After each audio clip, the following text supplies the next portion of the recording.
평화를 빕니다. 오늘은 프랑스칸 JPIC 그 두 번째 시간으로 평화에 대해 함께 생각해 보겠습니다.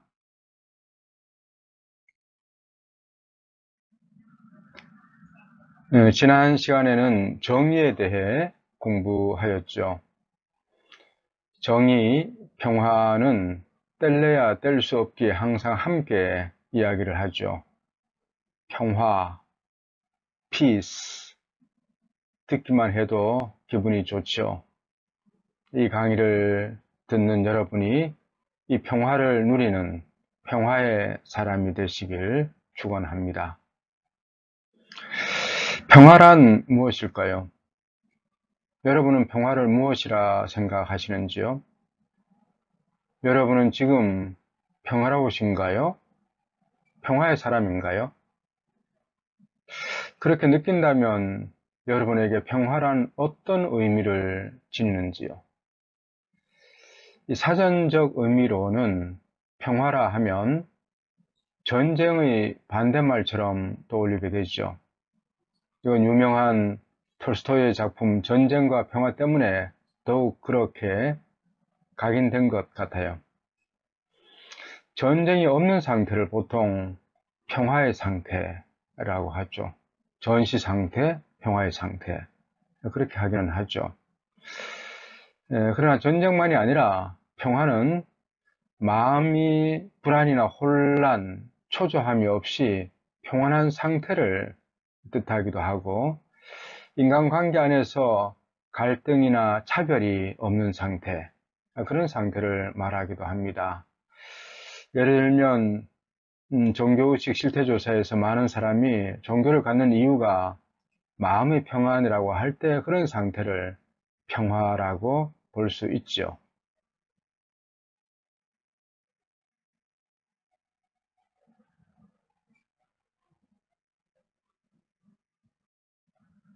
네, 1984년에 그리고 20년이 지난 2004년에 한국인의 종교의식 실태조사를 해보니 종교를 믿는 이유 중에 60, 70%가 마음의 평안 때문이라고 대답했다고 해요. 실제로 종교의 궁극적인 목적인 구원 때문에 종교를 믿는다고 하는 사람은 불과 10% 내외 밖에 안 됐다고 해요.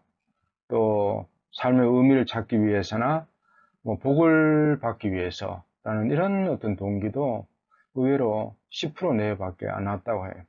60, 70%가 마음의 평안 때문에 종교를 갖게 되었다. 그렇게 이야기를 했다고 합니다.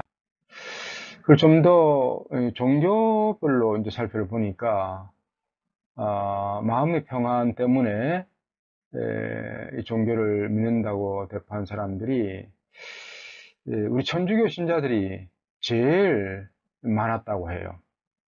78%, 10명 중에 거의 8명이 마음의 평안 때문에 이 신앙생활을 한다. 그렇게 이야기했다는 거죠. 그 다음으로는 불교가 70% 정도, 그리고 개신교는 한 60% 정도, 그리고 개신교는 10명 중에 6명 정도, 불교는 10명 중에 7명 정도, 가톨릭은 10명 중에 8명 정도가 마음의 평안 때문에 신앙생활을 한다. 그렇게 응답했다고 합니다. 글쎄요, 이것을 어떻게 해석해야 할지 모르겠지만, 여하튼 마음의 평안이 현대인들의 주된 관심사요, 종교 생활의 이유인 것만은 틀림이 없는 것 같습니다. 그러니 평화 혹은 마음의 평안은 평화를 누리지 못하고 있는 현대인들의 실상을 보여주는 것이 아닐까 하는 그런 생각이 듭니다.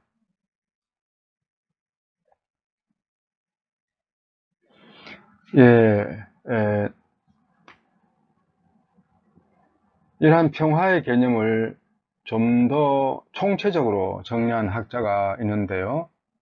노르웨이의 요한 갈퉁이라는 분입니다. 갈퉁은 평화를 소극적 평화와 적극적 평화로 구분하고, 오늘날에서 단순히 물리적 폭력이 없는 상태나 전쟁이 없는 상태만이 아니라 개인의 안보와 안전 개념으로서의 평화가 더 중요하다고 피력합니다. 다시 말해 물리적 폭력은 물론 문화적 폭력, 구조적 폭력까지 모두 사라진 상태가 진정한 평화라는 것이죠.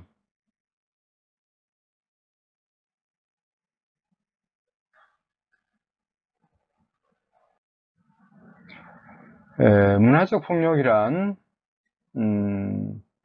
종교와 사상, 언어와 예술, 과학과 학문에 의한 폭력의 합법화와 용인 이런 것을 이야기를 합니다. 그리고 구조적인 폭력은 빈곤이나 억압, 인종차별, 사회적 불공정, 나쁜 사회제도, 잘못된 관습, 불평등한 경제, 나쁜 정치나 법률 이런 것, 양극화 현상이라든가 금수저 현상 이런 걸 이야기할 수 있겠죠. 이런 구조적 폭력까지도 평화를 억압하는 억압하는 상태다 그렇게 보는 거죠. 그래서 이러한 적극적인 평화 개념을 기반으로 1994년에 이제 인간안보라는 개념이 생겨나게 되는데 국제연합 개발계획이 제시한 새로운 안보 개념입니다. 이 안보의 궁극적인 대상을 인간으로 보는 관점이죠. 국가가 아니라 그죠. 전쟁의 위협과 같은 국가적 안보는 물론이고 경제적 고통으로부터의 자유, 삶의 질, 자유와 인권 보장 등을 안보의 개념으로 폭넓게 포함시키고 있습니다. 한마디로 갈등에 의하면 평화란 인간의 기본적인 욕구를 모독하는 온갖 폭력 행위에서 자유로운 상태를 뜻합니다. 즉, 이제 생존에 대한 욕구를 모독하는 것, 전쟁이죠. 전쟁은 생존을 위협하는 게 되니까, 그죠? 그리고 생존에 대한 욕구를 모독하는 것, 그리고 복지에 대한 욕구를 모독하는 것, 경제 제재라든가 이런 거죠. 그리고 정체성에 대한 욕구를 모독하는 것, 여성 차별이라든가 이런 거. 그리고 자유에 대한 욕구를 모독하는 것, 감금하는 것, 이런 것을 이야기하죠.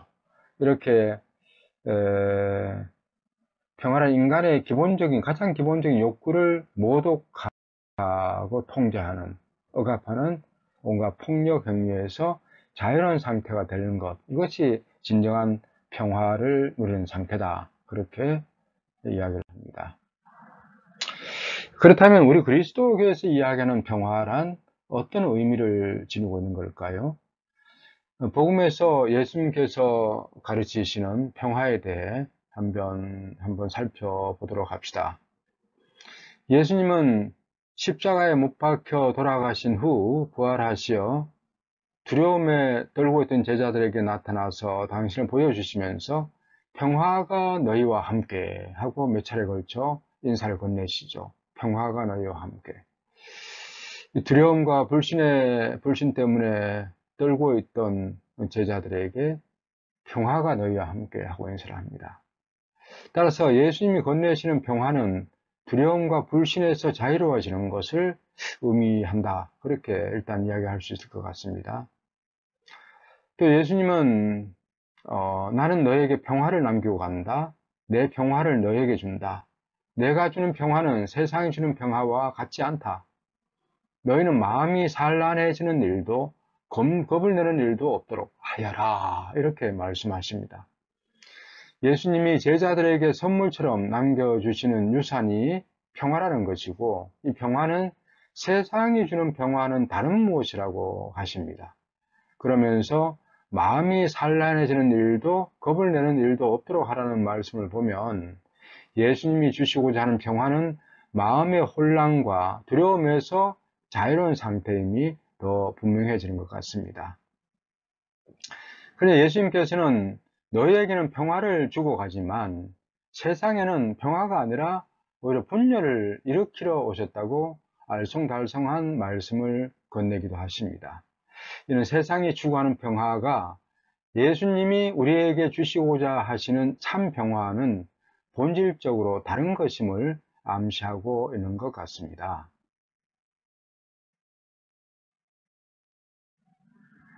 자, 이러한 것을 전제로 하고 이제 평화의 사도라고 불리는 아시시의 성 프란치스코는 평화에 대해서 어떻게 생각하는지 살펴보도록 합시다.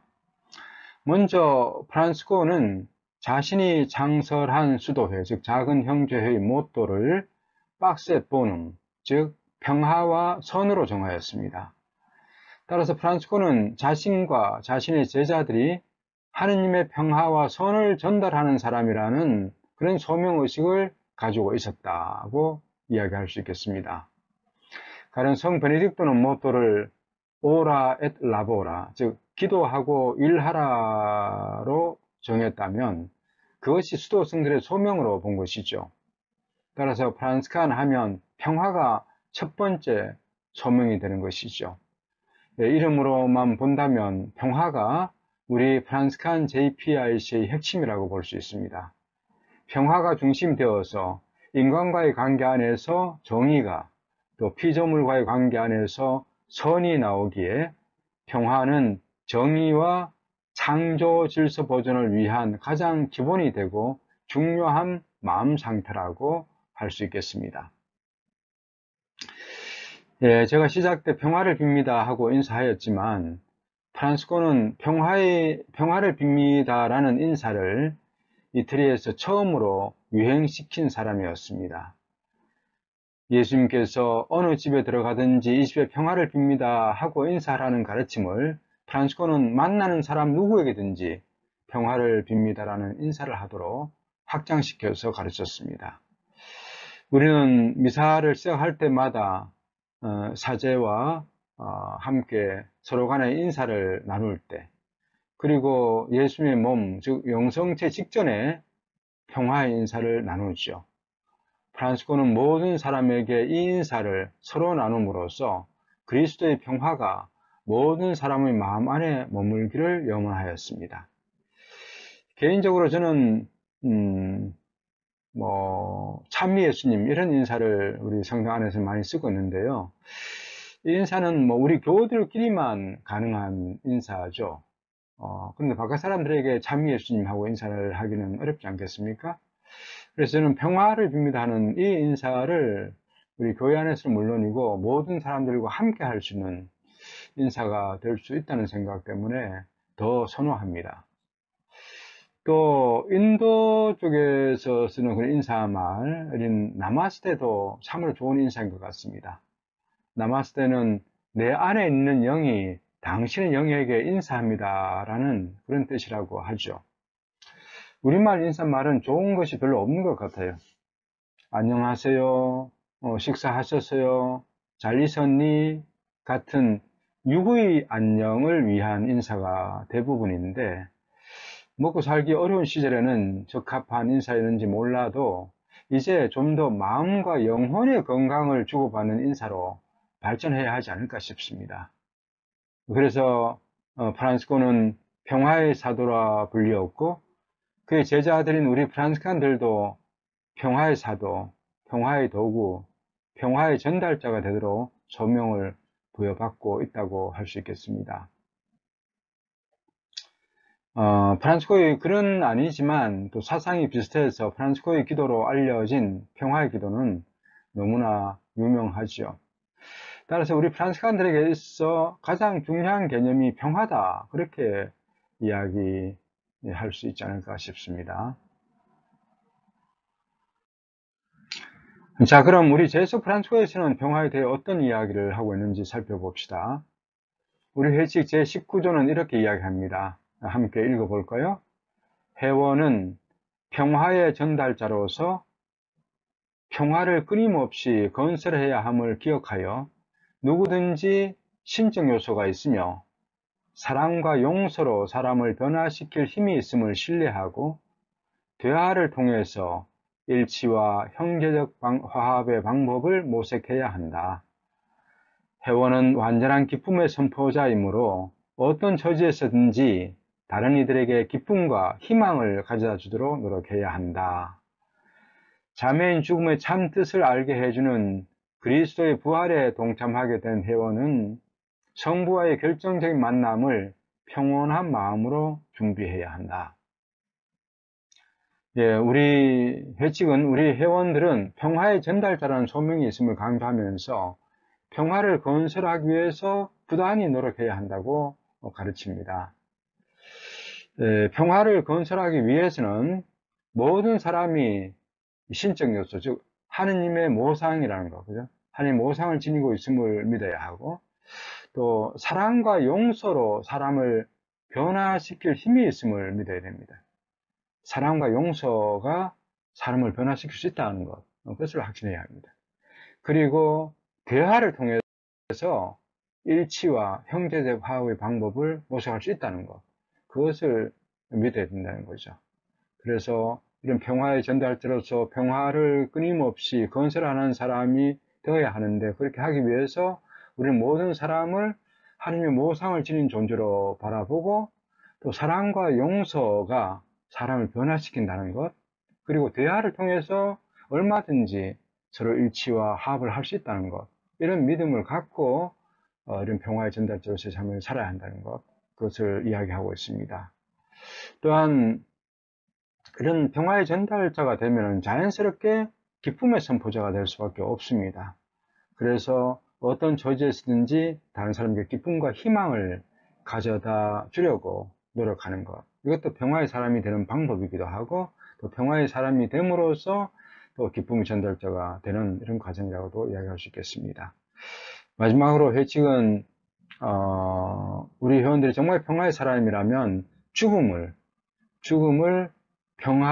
평온한 마음으로 잘 준비할 줄 알아야 된다. 그렇게 이야기를 하고 있습니다. 실천적인 방법이 문제겠죠. 회식을 좀 더 구체적으로 실천하기 위해서 회헌 제23조는 이렇게 말하고 있습니다. 평화는 정의의 산물이며 화해와 형제적 사랑의 결실이다. 참 아름다운 진술이 나오죠. 평화는 정의의 산물이며 화해와 형제적 사랑의 결실이다. 회원은 가정과 사회 안에서 평화의 전달자가 되도록 불림을 받았다. 평화의 사상과 행동을 제안하고 확장하는 일에 힘쓴다. 각자의 창의력을 발전시키며 교황성화와 지역교회 및 프란스칸 가족이 주도하는 일에 개인별, 형제별로 협력한다.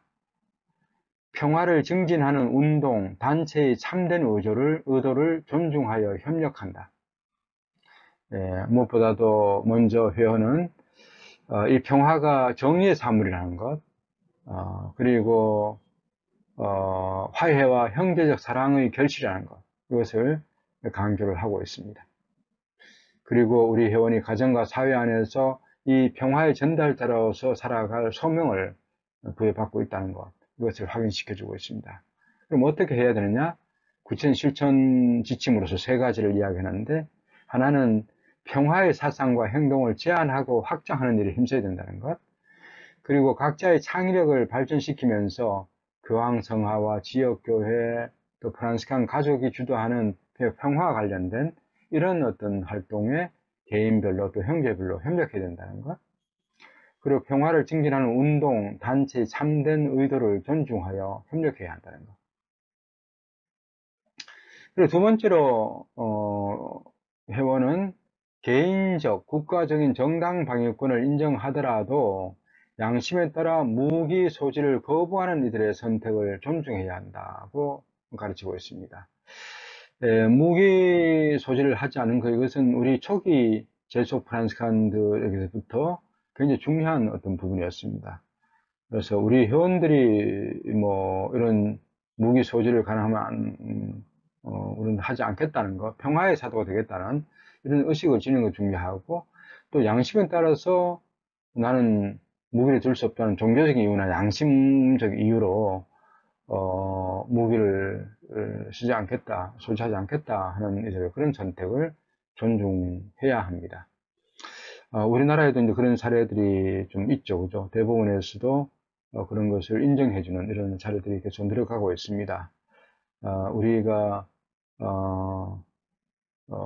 남북과의 대치 상황이라든가 국제 정세 때문에 우리도 군대가 필요하다는 그것을 인정을 한다 하더라도 그래도 나는 무기는 들지 않겠다. 무기를 들지 않고 그런 우리 민족의 그 정당 방위를 위해서 다른 내가 노력은 하겠지만 무기로서 칼과 총칼로서 다른 사람을 해친다든가 이런 식으로 해서 개인이나 국가의 정당 방위권을 수호하고 싶지는 않다 하는 그런 뜻을 기꺼이 오히려 존중해 줘야 된다는 거죠. 그리고 가정 안에서 평화를 보존하기 위해서 회원은 적당한 자기 재산에 대한 유언을 하도록 권고를 하고 있습니다. 그래서 죽음을 평화롭게 잘 맞이하기 위한 방법, 실천적인 방법이 되기도 하겠죠, 그죠? 그래서 이런 재산에 대한 유언도 일찍 잘 해놓지 않음으로 해서 우리 가정의 분란을 일으키게 되는 이런 경우도 많이 있죠. 그래서 우리 회원들은 죽기 전에 죽음을 평온하게 맞이하기 위해서도 이런 정리를 잘 하라고 권고를 하고 있습니다.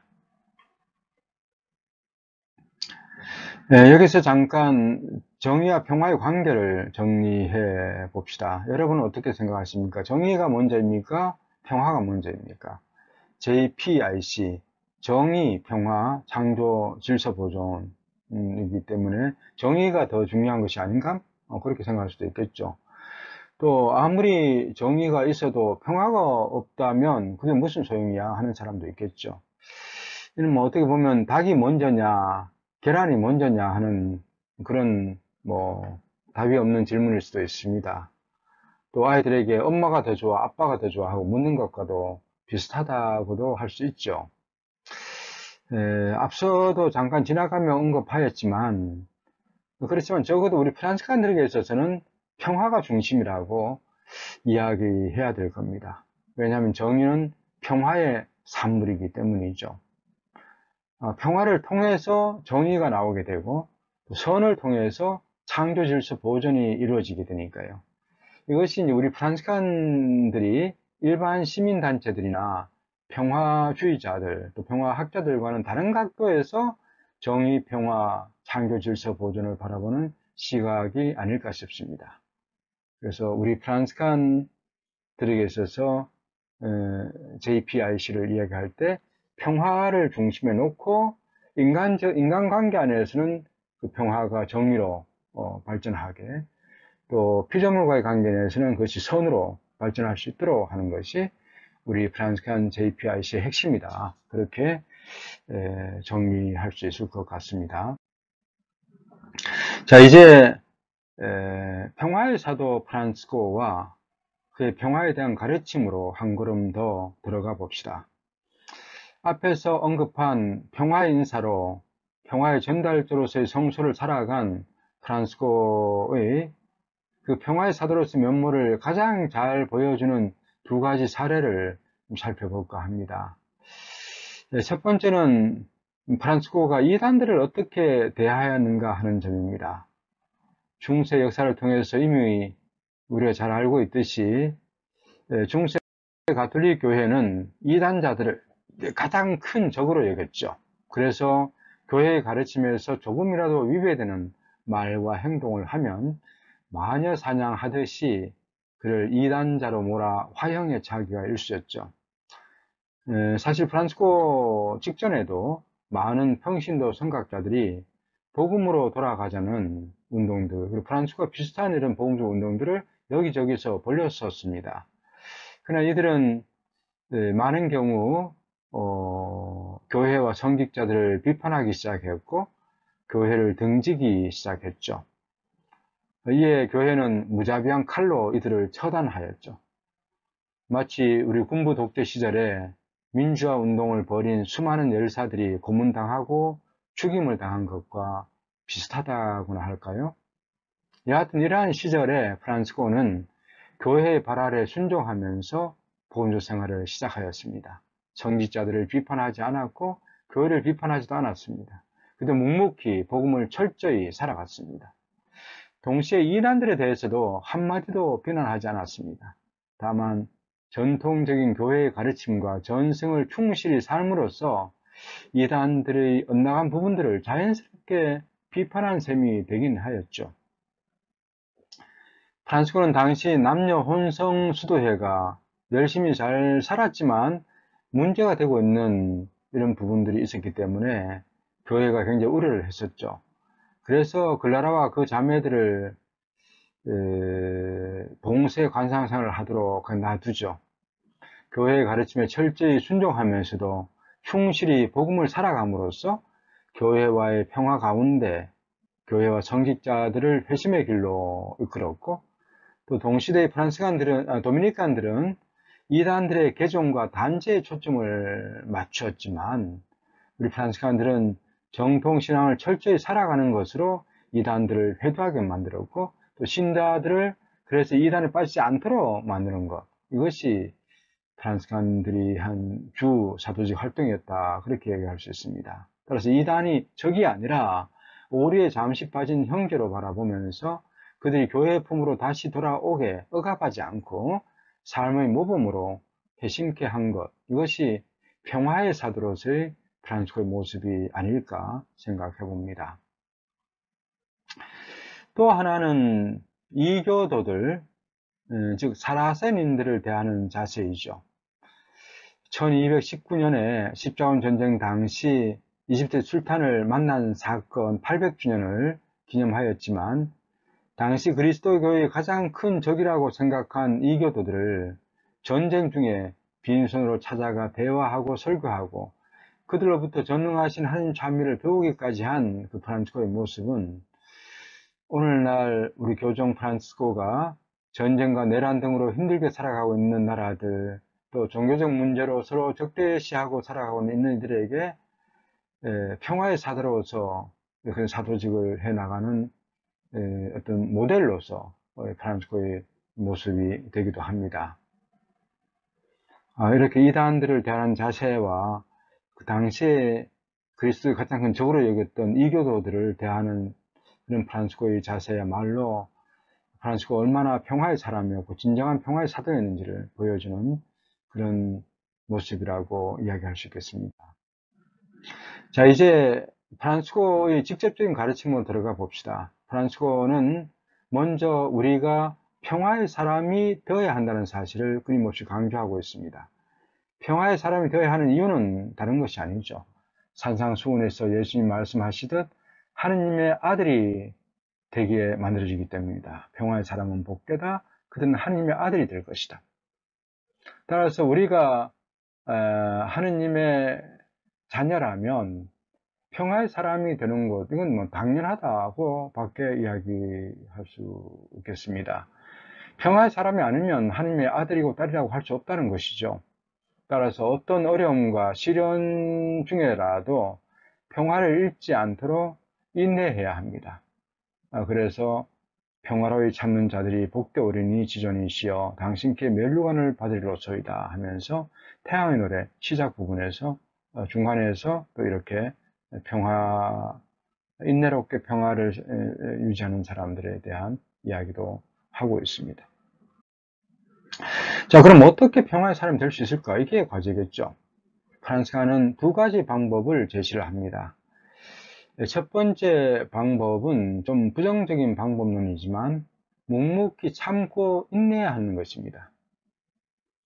평화로이 참는 자들이 복되오리니 지존이시여 당신께 면류관을 받으리로소이다.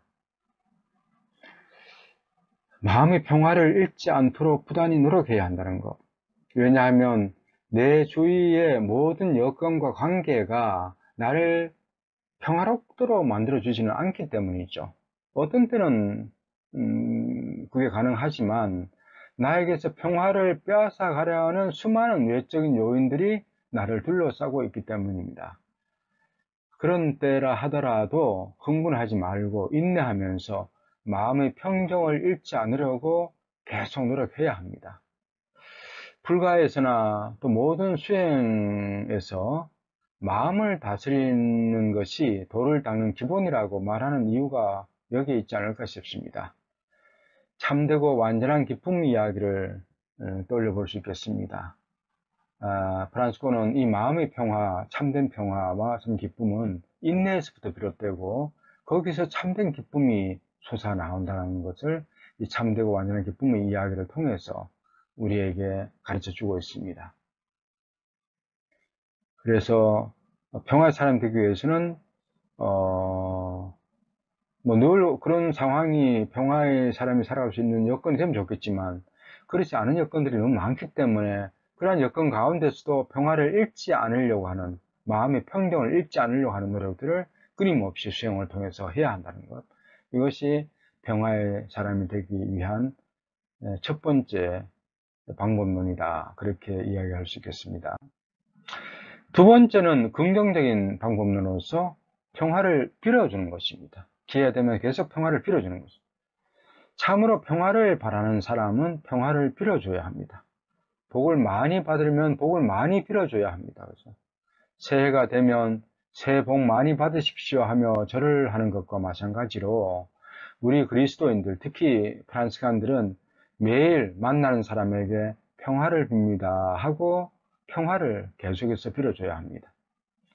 이는 결코 손해가 아닙니다. 평화를 빌어줌으로써 그 사람이 평화를 누리게 되고 그 평화는 더 큰 나의 평화가 됩니다. 서로 그가 평화를 받아들이지 않으면 예수님께서 말씀하시듯이 그 평화가 다시 나에게로 되돌아오기 때문에 기회가 되는 대로 자주 평화를 빌어줘야 한다는 거죠. 그런 평화의 사람이 된다는 겁니다. 참 쉽죠? 이렇게 여러분도 평화의 사람이 되고 평화의 전달자가 되시기를 축원합니다. 자, 이렇게 두 가지 방법인 거죠. 평화가 위협받는 상황이 계속해서 오게 되는데 그럴 때도 마음의 평정을 잃지 않도록 끊임없이 알아차리고 노력하는 것. 이것이 첫 번째 방법이고 두 번째는 좀 더 쉬운 방법으로서 우리가 만나는 사람에게 끊임없이 평화를 빌어주는 이런 인사를 통해서 평화의 사람이 될 수 있다는 거죠. 네, 프란시스코는 늘 이렇게 평화를 빌어주는 사람이었습니다. 어느 집에 들어가든지 먼저 이 집에 평화를 빕니다 하고 말할 것입니다. 이게 루카 복음에서 예수님께서 사도들에게 사도 파견하시면서 하신 말씀을 프란시스코는 회칙에서 두 번에 걸쳐서 이것을 그대로 이야기하고 있습니다. 어느 집에 들어가든지 먼저 이 집에 평화를 빕니다 하고 인사하라, 말하라.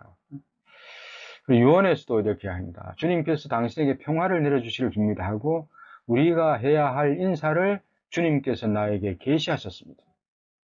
그래서 이 평화를 빕니다 하는 이 인사가 단순히 그냥 인사가 아니라 프란시스코는 주님께서 계시해 주신 인사다. 그렇게 이야기를 합니다. 그래서 주님께서 이 인사를 하도록 계시하셨다. 그럼 이걸 어떻게 안 할 수가 있느냐. 끊임없이 평화를 빌어주는 것. 이것은 그냥 단순한 명령이 아니다. 주님께서 우리에게 그렇게 바라시는 인사다. 그렇게 의식을 하고 있습니다. 이 편지를 받아볼 다른 모든 이들에게 주 하나님 안에서 보잘것없고 하찮은 여러분의 종인 프란시스코 형제가 인사를 드리며 여러분 모두에게 평화를 기원합니다.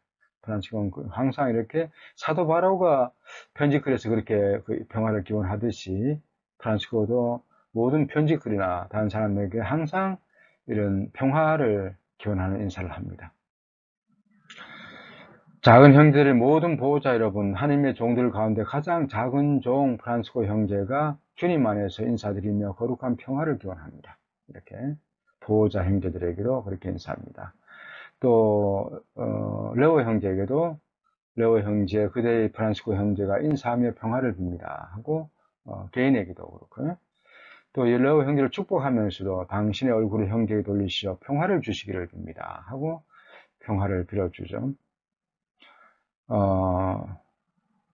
성인의 첫 번째 전기 작가인 토마스 셀라노는 이렇게 이야기를 합니다. 그는 설교할 때마다 하나님의 말씀을 모든 사람에게 전하기 위해 항상 먼저 평화를 기원하였다.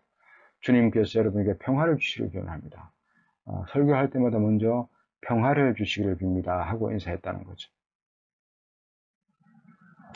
네, 오늘 강의를 마무리하면서 우리 모두 프란시스코처럼 평화의 사도, 평화의 전달자가 되자고 축원하고 싶습니다. 그러기 위해서는 내가 먼저 인내로서 평화의 사람이 되도록 계속 노력하고 또 평화를 끊임없이 만나는 사람에게 평화를 빌어주고 또 빌어줌으로써 평화의 사도가 되고 하나님의 아들, 딸이 되고 하나님 나라의 면류관을 받게 될 것이기 때문입니다. 이제 성 프란시스코의 평화의 기도를 함께 따라 부르며 평화의 사도가 되시기를 빕니다. 아멘.